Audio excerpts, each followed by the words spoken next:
السلام علیکم ورحمۃ اللہ وبرکاتہ۔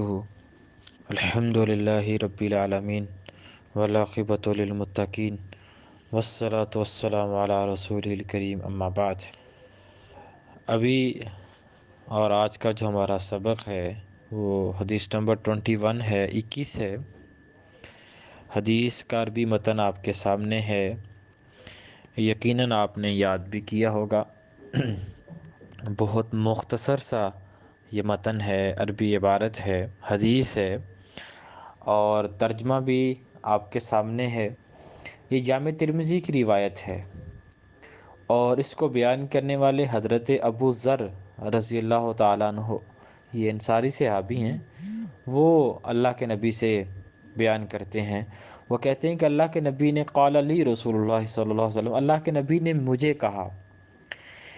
اب اس طرح کے بہت سی احادیث اور احکامات مل جائیں گے، جیسا کہ صحابی کہتے ہیں کہ اللہ کے نبی نے مجھے وصیت کی۔ عبداللہ بن عباس کہتے ہیں کہ اللہ کے نبی نے مجھے کہا کہ میں آپ کو کلمات نہ سکھا دوں۔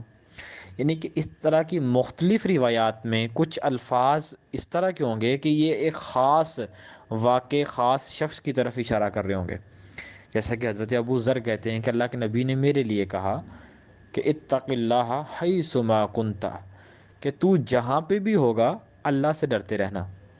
یہ کس کو کہا؟ ابو ذر غفاری کو۔ اس کا مطلب یہ نہیں ہے کہ یہ پیغام صرف ابو ذر غفاری کے لیے ہے، قطعاً یہ مطلب نہیں ہے۔ مطلب یہ ہے کہ بالخصوص اس وقت اللہ کے نبی نے حضرت ابو ذر غفاری کو کہا تھا، اور بالعموم اس کی عمومیت میں امت بھی شامل ہے، ہر صحابی شامل ہے، ہر امتی شامل ہے۔ ان کو پیغام کیا ہے کہ جہاں بھی رہنا ہے اللہ سے ڈرنا ہے۔ یہ اللہ کا ڈر جو ہے، یہ اس کے اندر اللہ کے نبی نے 3 باتیں کہی ہیں۔ یہ اس حدیث کا پہلا ٹکڑا ہے۔ اگر کمپلیٹ یعنی کہ مکمل حدیث پڑھتے ہیں، اس کے اندر اللہ کے نبی نے ابو ذر کو 3 باتیں کہی تھیں۔ پہلی بات حضرت ابو ذر کو یہ کہی تھی کہ اتق اللہ، یعنی کہ اللہ سے ڈرنا ہے۔ زمین کے کسی خطے میں بھی اگر تو ہو تو اللہ سے ڈرنا ہے، وہ سمندری ہو، بحری ہو، کوئی بھی ہو، اللہ سے ڈرنا ہے۔ مقام کوئی بھی ہو، جگہ کوئی بھی ہو، وقت کوئی بھی ہو، انفرادیت میں آپ کا گزر ہو یا اجتماعیت میں ہو، کسی بھی صورت میں آپ نے یہ نہیں خیال کرنا کہ اللہ مجھے دیکھ نہیں رہا یا اللہ مجھے سن نہیں رہا، بلکہ یہ عقیدہ راسخ ہونا چاہیے کہ اللہ دیکھ بھی رہا ہے، اللہ سن بھی رہا ہے۔ تو یہ پہلی بات حضرت ابو ذر غفاری کو کہی۔ یقیناً اگر اس کے اوپر عمل کر لیں تو کیا ہماری آج کی تنہائیاں پاک نہ ہو جائیں، ہمارے مسائل حل نہ ہونا شروع ہو جائیں؟ لیکن ہم نے تو گمان کر لیا ہوا ہے۔ ہم اذان ہوتی ہے، ایک ٹی وی سکرین پہ کوئی چیز چل رہی ہے، ڈرامہ، مووی، گانا، میوزک، سانگ، کوئی چل رہا ہے، اذان ہوئی تو ہم نے ہمارے بڑوں نے آواز دی کہ بیٹا اذان ہو رہی ہے، ٹی وی بند کر دیا جائے، تو ہم ٹی وی بند کر دیتے ہیں۔ جیسی اذان ختم ہوتی ہے ہم ٹی وی آن کر لیتے ہیں۔ ہمارے ایمان کی سطحیت اس لیول کی ہے کہ ہم نے صرف اور صرف اللہ کو سننے کی ایک صفت جو ہے وہ اذان تک خاص کر دی ہے، نعوذ باللہ من ذالک، کہ اللہ صرف اذان کے وقت سنتا ہے، بعد میں آپ جو مرضی دیکھتے رہیں، جو مرضی کرتے رہیں۔ اللہ ہی کی پناہ طلب کرنی چاہیے۔ یہ جو ہمارا ایمان ہے ہمیں کس طرف لے جا رہا ہے؟ جتنی دیر اذان ہوتی ہے خواتین سر پہ دوپٹہ لے لیتی ہیں، بعد میں سر پہ دوپٹہ نہیں ہے۔ کہ اس کا مطلب یہ ہے کہ اللہ تعالیٰ کی ذات کا جو احترام ہے، عزت ہے، اور اللہ تعالیٰ کی جو ایک عورت کا مقام ہے وہ ایک اس اذان کے دوران ہے؟ قطع نہیں ہے۔ اس طرح اور من جملہ ہمیں ہمارے امور مل جائیں گے زندگی میں جہاں ہم یہ کام کرتے ہیں، وقتی کام ہے۔ اللہ کا ڈر، خوف جو ہے وہ تو ہر حال میں جہاں بھی ہونا ہے۔ ابو ذر کے ذریعے ہمیں پیغام ملا اللہ کے نبی کا۔ اور دوسرا، اللہ کے نبی نے کہا، اللہ کے نبی نے ابو ذر کو کہا کہ اگر کوئی برائی ہو جائے، کوئی گناہ ہو جائے، تو اس کے بعد نیکی کرنی ہے، کیونکہ ان الحسنات یذہبن السیئات، نیکیاں گناہوں کو مٹا دیتی ہیں۔ جو نیکی ہوتی ہے وہ گناہ کو مٹا دیتی ہے، الا کہ اگر کوئی کبیرہ گناہ نہ ہو تو اللہ کی رحمت اگر وسیع ہے تو اللہ کبیرہ گناہ بھی بغیر توبہ کے معاف کر سکتے ہیں۔ لیکن اگر کبیرہ گناہ نہیں ہے، صغیرہ گناہ ہے، تو نیکی کرنے سے اللہ صغیرہ گناہ مٹا دیں گے۔ یہ حضرت ابو ذر غفاری کو کہا تھا کہ نیکی اگر کوئی برائی زندگی میں ہو جائے، کیونکہ کل بنی آدم خطان، ہر جو بنی آدم ہے، آدم کی اولاد ہے، وہ خطا کار ہے۔ خیر الخطائین التوابون، بہترین کون ہے؟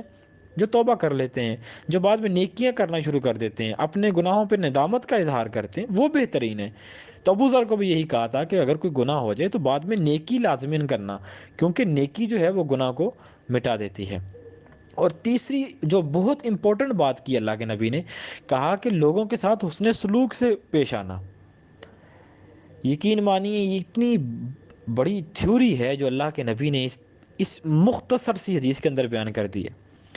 کبھی اس حدیث کی گہرائی میں جائیں، اس حدیث کے معنی پر جو ہے وہ غور و خوض کرنا شروع کر دیں، تو ہمیں ایک وہی بات یاد آ جاتی ہے اللہ کے نبی کے اتی تو بھی جوام الکلم۔ اللہ کو نبی کو مختصر الفاظ لیکن معنی زیادہ والے الفاظ دیے گئے ہیں، وہ عطا کیے گئے ہیں۔ اللہ کے نبی کا یہ معجزہ ہے، یہ الفاظ تو مختصر ہیں لیکن انسان کی زندگی کے بیسیوں مسائل کا حل اس حدیث کے اندر موجود ہے۔ اب آپ غور کر لیں، پہلی حدیث کیا ہے؟ پہلی حدیث کا تعلق کیا ہے؟ ہمارے معاشرے سے ہے، اتق اللہ، یعنی کہ انسان کے نفس سے ہے کہ اپنے آپ کو ہم نے کیسے ٹھیک کرنا ہے، ہم نے اللہ سے تقرب اللہ کا کیسے حاصل کرنا ہے، اللہ سے معاملات کیسے ہم نے لے کے چلنے ہیں، اس کا تعلق ہے پہلے جملے کے ساتھ، پہلے پہلو کے ساتھ۔ دوسرا کہا کہ برائی کے بعد نیکی کرنی ہے، ہمیں رولز بتا دیے کہ اس طرح ڈٹائی سے گناہ نہیں کرنے، اگر ہو جائیں تو بعد میں نیکی کی لازمن کریں، لیکن گناہ اس نیت سے نہ کریں کہ بعد میں نیکی کر لیں گے، یہ تو اس سے بڑا گناہ ہے۔ ہمارے معاشرے میں آج ایسے ہی ہوتا ہے، ہم گناہ کرتے ہیں، کہتے ہیں چلیں بعد میں نیکی کر لیں گے، وہ یوسف علیہ السلام کے بھائیوں کی طرح پھینکتے ہیں کنویں میں نے، بعد میں اللہ کے ہاں توبہ کر لیں گے، باپ کے ہاں سچے بن جائیں گے۔ ایسا نہیں ہونا چاہیے۔ اور تیسری چیز کیا ہے؟ لوگوں سے یہ ایک معاشرتی جو ہے وہ زندگی، اس کو اللہ کے نبی نے بیان کیا، اس کو سکھایا ہے۔ تو آج ہمیں ان چیزوں کو سمجھنا ہے، ریلائز کرنا ہے، ہم نے ان کے اوپر ان کو مطابق اپنی زندگی کو گزارنا ہے۔ تو اللہ جیسے اللہ نے اپنے نبی کو سکھایا، نبی نے اپنے صحابی کو سکھایا، صحابی نے صحابہ کو سکھایا، تابعین، تابعین سے تبع تابعین، ائمہ، محدثین، اولیاء جو ہے اللہ کے، وہاں تک ہمیں دین تواتر سے پہنچا ہے، اور یہ آج سننے کی باتیں نہیں ہیں، ان کے اوپر عمل کرنے کا وقت ہے۔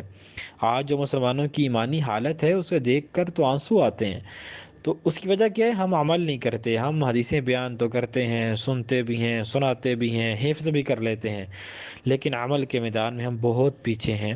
تو ہمیں عمل کرنا ہوگا، اللہ سے ڈرنا ہوگا، اگر کہیں گناہ ہو جائے تو اس کے بعد اللہ تعالیٰ سے نیکی کی توفیق کی طلب گار ہمیں ہونا چاہیے، اور لوگوں سے حسن سلوک کے پیش آنا چاہیے، کیونکہ حسن سلوک جو ہے، جو بہترین اخلاق ہے، یہ اللہ کا مقرر بنا دیتا ہے، اور لوگوں میں بھی انسان کی عزت و وقار جو ہے اس کو بلند کر دیتا ہے۔ اللہ صحیح معنوں میں ہمیں حدیث رسول سمجھنے کی توفیق عطا فرمائے۔